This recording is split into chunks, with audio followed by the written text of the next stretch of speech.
શ્રાવણ મહિનો ચાલી રહ્યો છે અને જો તમે ભગવાન શિવના ભક્ત છો અને તેમને પ્રસન્ન કરવા માંગતા હો તો આ વાત ખાસ ધ્યાનથી સાંભળજો। શ્રાવણના પવિત્ર મહિનામાં ભગવાન શિવને ઘણી બધી વસ્તુઓ અર્પણ કરવામાં આવે છે, પરંતુ આજે હું તમને એવી એક સરળ વસ્તુ વિશે જણાવીશ જેને આપણા ધર્મમાં ખૂબ પવિત્ર માનવામાં આવે છે। અને સૌથી મોટી વાત, આ વસ્તુ માટે તમારે હજારો રૂપિયા ખર્ચવાની પણ જરૂર નથી। તો આ વસ્તુ વિશે જાણતા પહેલા કોમેન્ટ બોક્સમાં હર હર મહાદેવ લખીને આ વિડીયોને એક લાઇક કરી અને ચેનલને સબસ્ક્રાઇબ કરી દેજો। ભક્તો, શ્રાવણમાં જ્યારે પણ તમે ભગવાન શિવની પૂજા કરો ત્યારે શક્ય હોય તો શિવલિંગ પર સ્વચ્છ જળ અર્પણ કરજો। હવે તમે કહેશો કે જળ તો બધા જ ચઢાવે છે, પણ અહીંયા વાત માત્ર જળ ચઢાવવાની નથી। જ્યારે તમે શિવલિંગ પર જળ અર્પણ કરો ત્યારે થોડી ક્ષણ માટે મન શાંત રાખજો અને ભગવાન શિવનું સ્મરણ કરજો।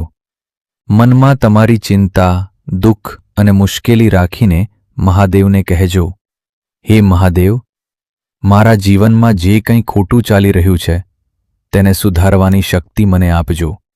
મારા પરિવારને સુખી રાખજો અને મને સાચા રસ્તા પર ચાલવાની બુદ્ધિ આપજો।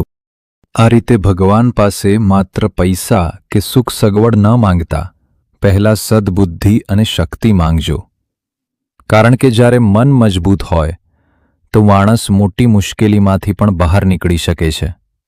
અને શ્રાવણમાં એક બીજી વાત ખાસ યાદ રાખજો, ભગવાન શિવને કંઈક ચઢાવવું જેટલું મહત્વનું છે એટલું જ મહત્વનું છે કે આપણે કોઈને દુઃખ ન આપીએ, કોઈનું ખરાબ ન વિચારવું, કોઈ સાથે ખોટું ન બોલવું અને શક્ય હોય ત્યાં સુધી જરૂરિયાતમંદની મદદ કરવી, કારણ કે મહાદેવની ભક્તિ માત્ર મંદિરમાં નહીં પરંતુ આપણા વર્તનમાં પણ દેખાવી જોઈએ।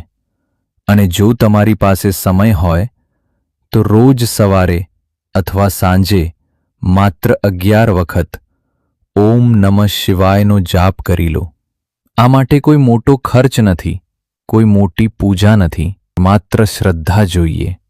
અને આજે એક કામ ખાસ કરજો, આ વિડિયો તમારા ઘરના એવા વ્યક્તિને મોકલજો જે ભગવાન શિવમાં શ્રદ્ધા રાખે છે।